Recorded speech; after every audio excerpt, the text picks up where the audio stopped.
بسم اللہ الرحمن الرحیم۔ السلام علیکم۔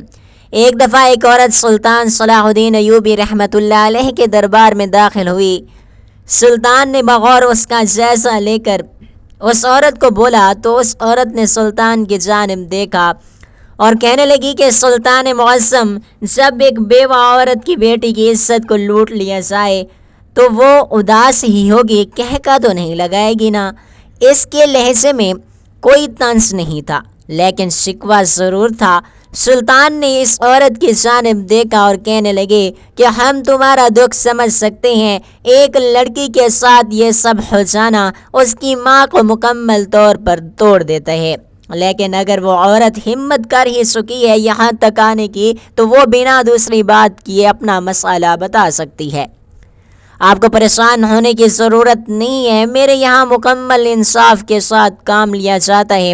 آپ کی بیٹی کی عزت جس نے بھی لوٹی ہے، اس کو جس نے بھی برباد کیا ہے، یقین جانیے وہ شخص کوئی بھی کیوں نہ ہو، وہ میرا وزیر ہی کیوں نہ ہو، وہ میرا قاضی ہی کیوں نہ ہو، یہاں موجود دربار کا کوئی آدمی ہی کیوں نہ ہو، میں اس شخص کو بھی بیچ چوراہے پر الٹا لٹکا کر قتل کر دوں گا۔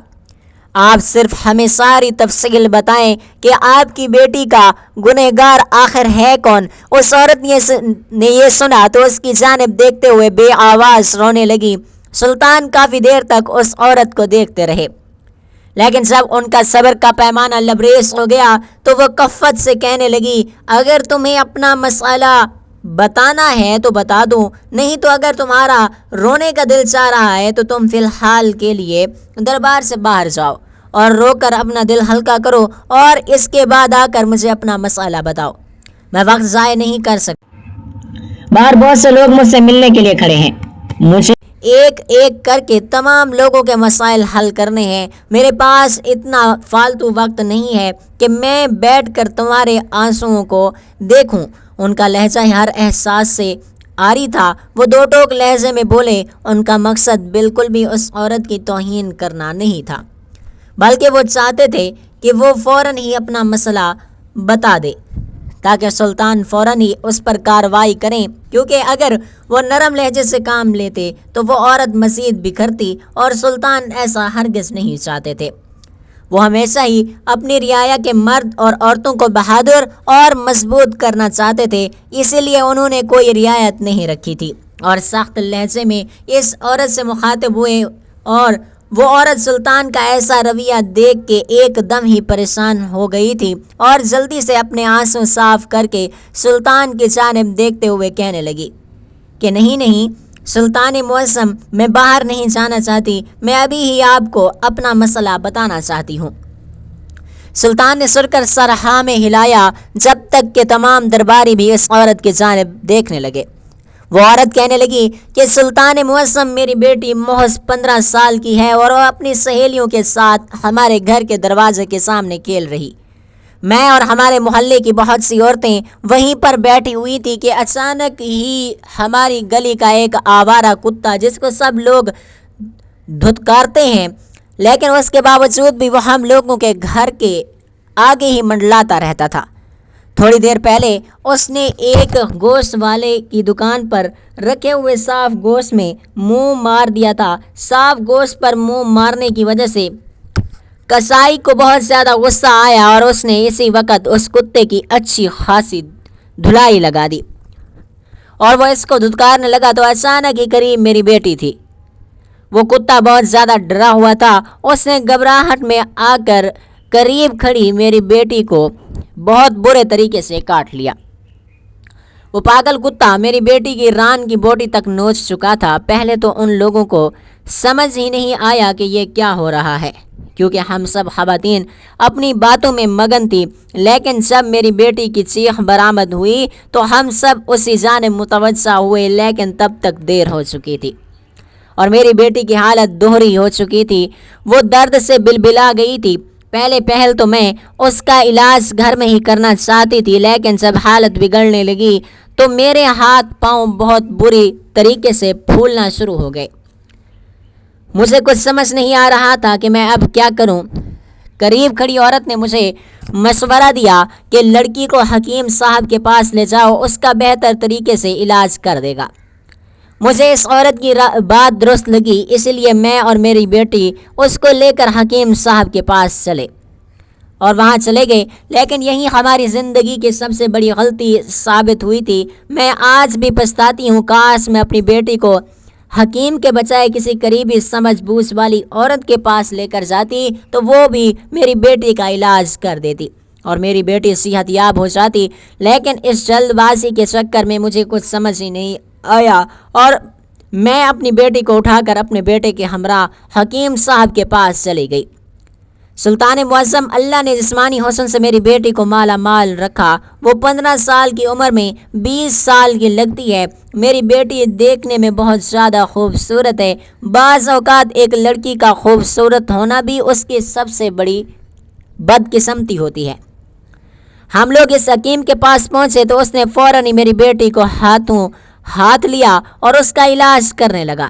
اس سے پہلے ہم لوگ کبھی بھی اس حکیم کے پاس نہیں گئے تھے، ہم اس کو نہیں جانتے تھے یہ کیسی سوچ کا مالک ہے۔ یہ ابھی کچھ دن پہلے مصر سے یہاں پر منتقل ہوا تھا۔ میں کمرے کے اندر اس کے ساتھ جانا چاہتی تھی کیونکہ میری بیٹی بہت ہی زیادہ ڈری سہمی ہوئی تھی۔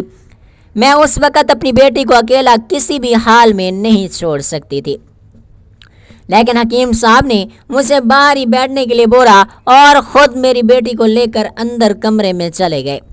میں اور میرا بیٹا باہر ہی بیٹھ کر انتظار کرنے لگے جبکہ حکیم میری بیٹی کے ساتھ کمرے کے اندر اکیلا تھا۔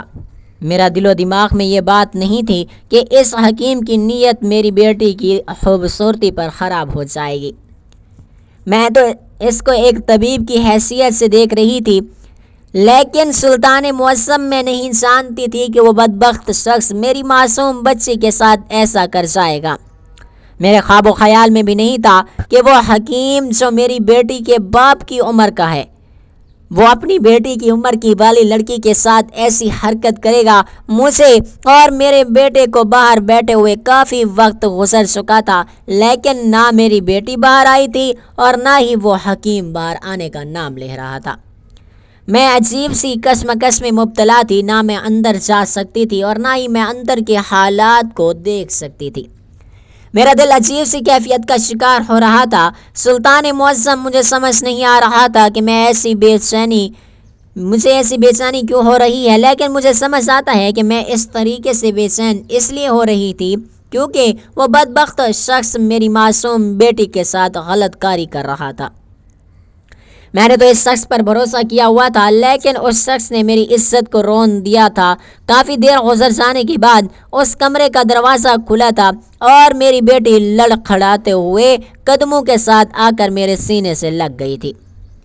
میں حیران تھی کہ اچانک میری بیٹی کو کیا ہوا ہے۔ اس کے چہرے پر پسینے سے پسینے چھوٹ رہے تھے جبکہ اس کا جسم کسی پتے کی مانند کانپ رہا ہے۔ میں سمجھی شاید علاج کی وجہ سے وہ خوف زدہ ہے، لیکن میں نہیں جانتی تھی کہ وہ میری بیٹی علاج سے نہیں بلکہ اندر موجود اس درندہ صفت حکیم سے خوف زدہ ہے۔ میں اپنی بیٹی سے اندر ہوئے اس کے علاج کے بارے میں پوچھتی، اس سے پہلے حکیم صاحب باہر آ کے ان کا چہرہ بھی پسینے سے تن ہو چکا تھا۔ ان کی چال میں بھی لڑکھڑاہٹ تھی، لیکن وہ جلدی سنبھل کر مجھے مخاطب کرتے ہوئے بولے، بی بی تمہاری بیٹی کی طبیعت اب قدرے بہتر ہے، 2 دن بعد ایک بار پھر میرے پاس لے آنا، اس کی پٹی کر کے اس کو کچھ جڑی بوٹی کھلاؤں گا تو یہ بالکل پہلے کی طرح صحت مند ہو جائے گی۔ جبکہ میں حکیم کی بات پر یقین کر کے اپنی بیٹی کو اپنے ساتھ لے گئی تھی اور میری بیٹی گھر جاتے ہوئے بھی لڑکھڑا کر چل رہی تھی۔ میں اسے راستے میں اس کے علاج کے بارے میں پوچھتی رہی، لیکن اس نے کوئی جواب نہیں دیا۔ میں تو خود بے چین ہو رہی تھی، لیکن وہ کچھ بھی نہیں بتا رہی تھی، وہ خاموش تھی۔ میرے بیٹے نے بھی 1-2 بار اس سے پوچھا، لیکن وہ کچھ نہ بتا سکی۔ اس نے مجھے بھی خاموش رہنے کا بول دیا۔ ہم سمجھے کہ شاید وہ کتے کے کاٹنے کی وجہ سے خوف زدہ ہے، اس لیے کسی سے کوئی بھی بات نہیں کر رہی، لیکن ہم نہیں جانتے تھے کہ وہ کتے سے نہیں بلکہ اس درندہ صفت حکیم سے خوف زدہ تھی، کیونکہ اس نے اسے دھمکا دیا تھا، اگر تم نے کسی سے بھی بات کے بارے میں اپنے گھر والوں کو بتایا تو یاد رکھنا تم سمیت تمہارے پورے گھر کو ختم کر دوں گا، جبکہ میری معصوم سی بچی اس آدمی کے دھمکانے میں آ گئی تھی اور اس نے ہمیں کچھ بھی نہیں بتایا تھا۔ ہم تو یہی سمجھ چکے تھے کہ وہ کتے کے کاٹنے سے وجہ سے اتنی زیادہ خاموش ہو گئی ہے۔ وہ اچانک ہی مجھ سے لپٹ گئی اور زور زور سے روتے ہوئے کہنے لگی کہ اماں میرے پیٹ میں بہت زیادہ درد ہو رہا ہے، مجھ سے یہ درد برداشت نہیں ہو رہا، میں مر جاؤں گی، کچھ کریں نہیں تو مجھے کچھ ہو جائے گا۔ جبکہ ماں بہت برے طریقے سے بکلاہٹ کا شکار ہو گئی۔ مجھے کچھ سمجھ نہیں آ رہا تھا کہ میں کیا کروں۔ میں فوراً ہی اپنی بیٹی کو لے کر دوبارہ اسی حکیم کے پاس جانا چاہتی تھی، لیکن میری بیٹی میرے آگے ہاتھ جوڑتے ہوئے کہنے لگی، اماں میں اس حکیم کے پاس نہیں جاؤں گی، وہ درندہ ہے، آدمی نہیں ہے، مجھے کہیں اور لے کر چلیں، نہیں تو میں مر جاؤں گی۔ پہلے تو مجھے کچھ سمجھ نہیں آیا، بس میں اپنی بیٹی کی بات پر عمل کرتے ہوئے اسے ایک دائی کے پاس لے کر گئی، اور جب اس دائی نے میری بیٹی کو مکمل طور پر معائنہ کیا اور جو بات اس نے مجھے آ کر بتائی وہ میرے اوسان خطا کر گئی۔ سلطان معظم میرے وہم و گمان میں بھی نہیں تھا وہ ظالم شخص میری معصوم بچی کے ساتھ ایسا کچھ کرے گا۔ اس نے تنہا کمرے کا فائدہ اٹھا کر میری معصوم سی بچی کے ساتھ زبردستی کی تھی۔ واپسی میں اسے ڈرا دھمکایا تھا کہ اگر تم نے کسی سے کوئی بات کی، اپنے گھر والوں کو بتائی تو وہ میری بیٹی سمیت ہم سب کو ختم کروا دے گا۔ جب یہ بات اس دائی نے مجھے بتائی تو میں ایک دم پریشان ہو گئی، اور جب میں نے اپنی بیٹی سے باز پرست کی تو اس نے پوری کہانی مجھے حرف بحرف بتائی کہ وہ حکیم جب میرا علاج کرنے لگا تو اس کی نیت میرے حسن کو دیکھ کر خراب ہونا شروع ہو گئی، اور دیکھتے ہی دیکھتے اس نے میرے ساتھ غلط کام کرنا شروع کر دیا۔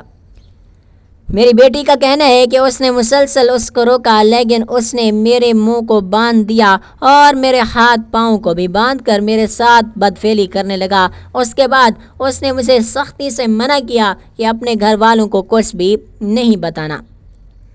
سلطان معظم میری بچی صرف اور صرف 15 سال کی ہے، اس کی ساری زندگی کا سوال ہے، مجھے انصاف چاہیے، میں اس شخص کو زندہ نہیں چھوڑنا چاہتی۔ اس شخص نے میری معصوم سی بچی کی معصومیت سے فائدہ اٹھا کر اس کو کہیں کا نہیں چھوڑا۔ وہ عورت ایک بار پھر زاروں قطار رونے لگی۔ سب کے دربار میں سناٹا چھا گیا تھا، کسی کو بھی یقین نہیں آ رہا تھا کہ ایک حکیم ہو کر وہ اتنا گھنونا کام کیسے کر سکتا ہے، جبکہ سلطان کے بتانے کے لیے کافی تھے کہ وہ اس وقت کس کیفیت سے گزر رہے تھے۔ انہوں نے اس عورت کی جانب دیکھا اور تسلی بھرے لہجے میں کہنے لگے کہ تمہیں پریشان ہونے کی بالکل بھی ضرورت نہیں ہے، تمہاری بیٹی ہماری بھی بیٹی ہے، جو بھی اس کے ساتھ ہوا ہے اس کے مجرم کو ہر حال میں سزا مل کر رہے گی، بلکہ میرا وعدہ رہا کہ میں اس حکیم کو چوراہے پر لٹکا کر قتل کروں گا۔ اس کی ہمت کیسے ہوئی میری رعایا کی بہن بیٹی کے ساتھ یہ فعل کرنے کی؟ جب تک اس کو سزا نہیں مل جاتی مجھے سکون نہیں ملے گا، تم بے فکر ہو کر اپنے گھر لوٹ جاؤ۔ اس کی سزا تو اب ہم ایسی منتخب کرنے والے ہیں کہ جو اس کے ذہن اور گمان بھی نہیں ہوگی۔ جبکہ وہ عورت ابھی بھی شاید کسی شک و شبہات میں تھی، وہ ایک بار پھر سلطان کے آگے ہاتھ جوڑتے ہوئے کہنے لگی کہ سلطان معظم، میں بہت ہی امید سے آپ کے پاس آئی ہوں اور مجھے خالی ہاتھ نہ لوٹانا۔ اس انسان کو زندہ نہیں چھوڑنا، آج اس نے میری بیٹی کے ساتھ بدفعلی کی ہے، کل اسی سلطنت کسی اور لڑکی کے ساتھ ایسی ہی حرکت کرے گا۔ اس شخص نے میری بچی کو کہیں کا نہیں چھوڑا، میری عزت کو تار تار کر دیا۔ سلطان نے سر اس بات میں ہلایا اور اپنی نشست چھوڑ کر کھڑے ہو گئے اور بلند آواز میں کہنے لگے کہ میں قسم کھاتا ہوں جب تک تمہاری بیٹی کو انصاف نہیں مل جاتا میں اپنی اس کرسی پر نہیں بیٹھوں گا۔ وہ حکیم جہاں بھی ہوگا اس کو ڈھونڈ کر ہم کتے کی موت دیں گے، یہ وعدہ ہے ہمارا تم سے۔ جب کہ وہ عورت اتنے بڑے دعوے پر خوشی سے سرشار ہو گئی، اس نے فوراً ہی اپنی بھیگی ہوئی آنکھیں صاف کیں اور سر اٹھا کر کہنے لگی کہ آپ جیسا عظیم بادشاہ ہر سلطنت میں ہونا چاہیے۔ وہ سلطان کے نام کے نعرے لگا کر وہاں سے جا چکی تھی، جبکہ سلطان بھی اپنی نشست چھوڑ کر اپنے محلے کے اندر چلے گئے۔ انہوں نے فوراً ہی سپاہیوں کی فوج کو اس حکیم کے حجرے میں بھیج دیا تھا اور اس کو گرفتار کرنے کا حکم دے دیا گیا تھا۔ جبکہ باہر موجود تمام رعایا کو کل آنے کا بول دیا گیا تھا کیونکہ وہ ہمیشہ زنا کے خلاف رہے تھے۔ سلطان کا حکم فوراً ہی بجا لایا گیا تھا اور اس حکیم کو پکڑ کر دربار میں حاضر کر دیا گیا تھا۔ سلطان جو اپنے مخصوص کمرے میں بیٹھ کر کچھ ضروری دستاویزات پر کام کر رہے تھے، یہ اطلاع ملتے ہی کام کاج چھوڑے دربار میں واپس آ گئے تھے اور اپنی نشست کے بجائے نیچے درباریوں کے قریب ہی موجود ایک تخت پر برسمان ہو گئے۔ لیکن ان کی شان میں ذرا برابر بھی فرق نہیں آیا، جبکہ وہ حکیم حیران اور پریشان سپاہیوں کی گرفت میں کھڑا ہوا تھا۔ سلطان نے اس حکیم کی جانب دیکھا اور گرجتے ہوئے کہنے لگے کہ اے نفس کے پجاری انسان، تیری ہمت کیسے ہوئی ہماری سلطنت میں یہ کام کرنے کی؟ کیا تم اس بات سے ناواقف ہو کہ ہماری سلطنت میں یہ کام کرنے کی اجازت بالکل بھی نہیں ہے؟ حکیم کے چہرے سے سایہ سا گزرا اور وہ سلطان کی جانب دیکھتے ہوئے حقلاتاً لہجے میں کہنے لگا کہ سلطان معظم، میں بالکل بے قصور ہوں، میں نے کچھ نہیں کیا، مجھے جانے دیا جائے۔ آپ لوگ میرے ساتھ یہ ظلم قطعاً نہیں کر سکتے، میں ظلم کے خلاف آواز اٹھاؤں گا، میں خود پر جبر ہونے نہیں دوں گا۔ وہ شخص ڈٹائی کی انتہا پر تھا۔ سلطان نے غصے بھری نگاہوں سے اس بدبخت شخص کو دیکھا جو اس وقت انہیں سخت زہر لگ رہا تھا۔ تم اپنا گناہ تسلیم کرتے ہو یا پھر ہم اپنے طریقے سے تم سے یہ گناہ قبول کروائیں؟ وہ بڑی نگاہوں سے اس حکیم کو دیکھتے ہوئے دھاڑے تو وہ یکا یک دم ہی کپ کپا اٹھا۔ وہ ایک بار پھر انکار کرتے ہوئے کہنے لگا کہ میں نے کوئی گناہ سرزد نہیں کیا، میں ایک شریف آدمی ہوں، میں ایسا حکیم نہیں ہوں جو لوگوں کی عزتوں کے ساتھ کھیلوں، ان کی عزتوں کو پامال کروں۔ میں خود بہن بیٹیوں والا ہوں۔ آپ بے شک اس سلطنت کے سلطان ہیں، لیکن آپ کسی پر ظلم نہیں کر سکتے۔ سلطان معظم، کیا آپ کے پاس کوئی بھی عورت آ کر یہ کہہ کہ فلاں شخص نے میرے یا میری بیٹی کے ساتھ زیادتی کی ہے تو کیا آپ مان لیں گے؟ اس طرح تو آپ کی سلطنت کی ہر دوسری عورت آئے روز آپ کے دربار میں حاضر ہوگی اور مردوں پر الزام لگانا شروع ہو جائے گی۔ اس کے پیچھے اس کی کوئی سازش بھی تو ہو سکتی ہے۔ نہ جانے اس مرد جو کسی پر الزام لگا رہا ہے یا اس عورت جو کسی حکیم لوہار کا مہار یا کسی بھی پر کوئی الزام لگا رہی ہے، تو اس بات کی کیا تصدیق ہے کہ وہ سچ کہہ رہی ہے یا جھوٹ؟ لہٰذا میں بے قصور ہوں، میں نے کسی کے ساتھ کوئی گناہ، کوئی زیادتی نہیں کی، کیا آپ مجھ پر ایسے الزام نہیں لگا سکتے؟ سلطان نے ایک نظر اسے دیکھا اور پھر کسی گہری سوچ میں ڈوب گئے۔ سلطان یہ سوچنے لگ گیا کہ کیا پتہ یہ حکیم سچ کہہ رہا ہو، اس نے اس لڑکی کے ساتھ بدکاری نہ کی ہو، وہ عورت اس سے کسی قسم کا کوئی بدلہ لے رہی ہو۔ پھر سلطان دوسری طرف سوچنے لگے کہ ایک عورت اتنا بڑا الزام اپنی بیٹی پر نہیں لگا سکتی۔ سلطان کافی دیر اسی سوچ و بچار میں تھے کہ کہیں میں کسی بے گناہ کو سزا نہ دے دوں اور آخرت میں یہ بے گناہ شخص میرا گریبان نہ پکڑ لے۔ پھر سلطان معظم نے سوچا کہ شاید حکیم بہت زیادہ چالاک ہو اور اپنی چالاکی کی وجہ سے گناہ کر کے آزاد گھومتا رہے۔ آخر انہوں نے اگلے دن اپنی سلطنت میں اعلان کروا دیا کہ تمام لوگ فلاں فلاں میدان میں جمع ہو جائیں۔ مقررہ دن میں اس لڑکی اور اس کی ماں کو بھی وہاں پر بلایا گیا۔ اس حکیم کو بھی وہاں کھڑا کیا گیا۔ لوگوں کی بہت بڑی تعداد اس انوکھے فیصلے کے انتظار میں تھی کہ سلطان کیسے ثابت کریں گے کہ یہ حکیم گنہگار ہے یا نہیں۔ جب پورا میدان لوگوں سے کھچا کھچ بھر گیا تو ایک اونچی جگہ پر سلطان صلاح الدین نیوبی رحمۃ اللہ علیہ نے اپنا گھوڑا کھڑا کیا اور کچھ فاصلے پر بہت زیادہ پانی اکٹھا کیا گیا۔ لوگ یہ دیکھ کر حیران ہو رہے تھے کہ آخر سلطان اس کے ساتھ کرنے کیا جا رہے ہیں، کیونکہ ایک جانب حکیم کھڑا تھا، ساتھ میں بہت زیادہ پانی تھا اور ایک سائڈ پر سلطان کا گھوڑا کھڑا تھا۔ آخرکار سلطان نے اس حکیم سے کہا کہ یا تو تم واقعی بے گناہ ہو اور یا تو تم بہت بڑے چالاک انسان ہو۔ لہذا سلطان نے حکیم سے کہا کہ تم اس پانی کے اندر کھڑے ہو کر نہانا شروع کر دو، اور دوسری طرف اس پانی کو اس طرح بہایا گیا جیسے سلطان کا گھوڑا کھڑا تھا۔ سلطان نے بآواز بلند کہا کہ اگر یہ شخص پاک ہوا تو میرا گھوڑا اس کا استعمال کیا ہوا پانی ضرور پی لے گا، کیونکہ میرا گھوڑا ہمیشہ پاک پانی پیتا ہے، اور میں جب کبھی بھی کسی سفر پر ہوں اور مجھے پانی نہ مل رہا ہو تو جہاں سے میرا گھوڑا پانی پیتا ہے میں اسی جگہ سے پانی پیتا ہوں۔ اگر تو تمہارے استعمال کیے ہوئے پانی سے میرے گھوڑے نے پانی پی لیا تو تم پاک ہو، اور یہ عورت جھوٹی اور اس کو عبرتناک سزا دی جائے گی۔ اور اگر تمہارے استعمال کیے گئے ناپاک پانی سے میرے گھوڑے نے پانی نہ پیا تو تم گنہگار ہو گئے۔ لوگوں کا بہت زیادہ رس لگ چکا تھا، اور جب حکیم نے اس پانی سے نہانا شروع کیا تو سلطان کے گھوڑے نے پانی پینا تو دور بلکہ منہ بھی اس طرف کر لیا، جس سے یہ ثابت ہو گیا کہ یہ حکیم گنہگار ہے۔ سلطان نے فوری اپنے ایک وزیر کو اسی پانی سے نہانے کا کہا، تو جب اس وزیر نے وہ پانی استعمال کیا تو اس وزیر کا استعمال کیا ہوا پانی وہ گھوڑا پی رہا تھا، جس سے واضح ہو گیا کہ حکیم صاحب گنہگار ہیں۔ سلطان کو بہت زیادہ غصہ چڑھ چکا تھا کہ ایک تو یہ انسان جھوٹا ہے، بدکاری کرتا ہے، گنہگار ہے، اور دوسرا اس نے اتنا واویلا کیا کہ میں بے گناہ ہوں۔ سلطان معظم اپنی جگہ سے کھڑے ہوتے ہوئے بولے، ٹھیک ہے، میں نے چاہا تھا کہ تم اپنا گناہ اپنے منہ سے تسلیم کر لو، لیکن تم اتنے انتہائی ڈھیٹ انسان ہو، تمہیں انسانوں کی زبان سمجھ نہیں آتی۔ تم جیسے بدبخت شخص کے لیے انسانوں کی زبان کافی نہیں ہے، کیونکہ کوئی مانے نہ مانے مجھے پورا یقین ہو گیا ہے کہ تم نے بدکاری ضرور کی ہے، لہٰذا میں اب تمہیں بتاتا ہوں کہ گناہ تسلیم کیسے کیا جاتا ہے۔ ان کا لہجہ اس قدر سرد تھا کہ وہاں موجود تمام لوگ ہی خوف زدہ نگاہوں سے سلطان کو دیکھ رہے تھے، جبکہ اس آدمی کا بھی حال کسی سے مختلف نہ تھا۔ اس کے قریب دونوں سپاہیوں کو سلطان نے حکم دیا کہ فوراً ہی اس ناچار شخص کو برہنہ کیا جائے، جبکہ ان کا حکم فوراً ہی بجا لایا گیا تھا اور انسان کو برہنہ کرنا شروع کر دیا گیا تھا۔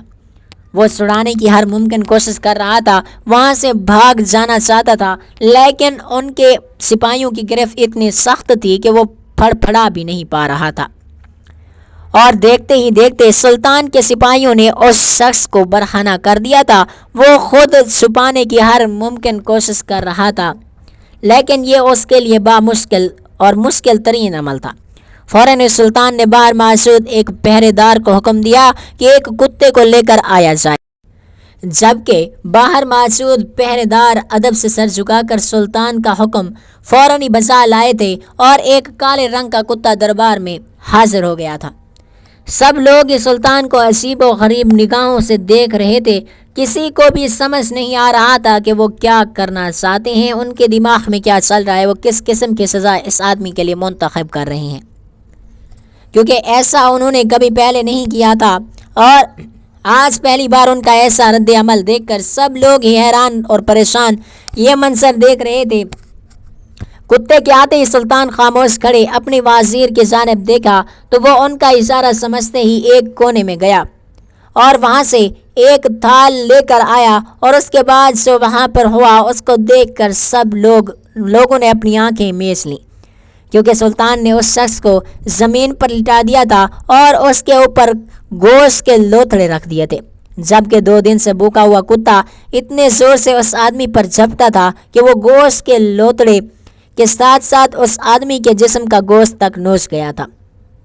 اس آدمی کے دل دہلا دینے والی چیخوں سے پورا دربار گونج رہا تھا۔ تمام درباریوں نے اپنی آنکھیں میچ لیں، جبکہ سلطان اپنی پشت پر ہاتھ باندھے بغور اس آدمی کو دیکھ رہے تھے۔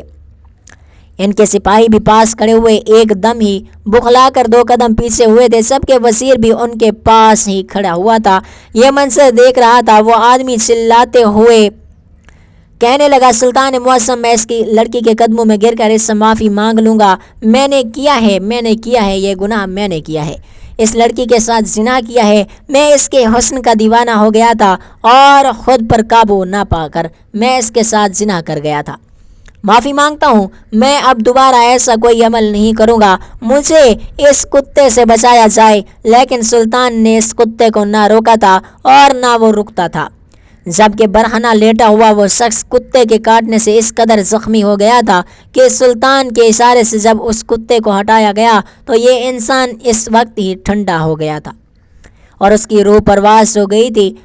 یہ منظر دیکھ کر تمام درباریوں کے پسینے چھوٹ گئے تھے، کسی کو یقین نہیں آ رہا تھا کہ سلطان اتنی دردناک موت سے اس شخص کو نوازیں گے، جبکہ اس آدمی کو ایسے ہی چوراہے پر الٹا لٹکا دیا گیا تھا، اور لوگوں میں یہ بات پھیلا دی گئی تھی کہ اس نے کیا گناہ کیا تھا اور اس کو کس طرح سزا دی گئی تھی، جبکہ تمام رعایا نے توبہ کر لی تھی کہ کوئی بھی شخص کسی بھی لڑکی کے ساتھ زنا نہیں کرے گا، جبکہ وہ عورت یہ انصاف دیکھ کر سلطان کے قدموں میں گر کر ان کا شکریہ ادا کرنے لگی تھی، جبکہ سلطان کو پوری شان کے ساتھ واپس ان کی نشست پر بٹھایا گیا تھا۔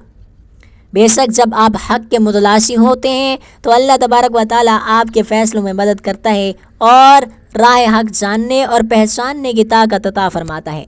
جب تک کسی معاشرے میں انصاف کا قانونی بولتا رہے گا، وہ معاشرہ کبھی تباہ نہیں ہوگا، بے شک معاشرہ کفر کا ہی کیوں نہ ہو۔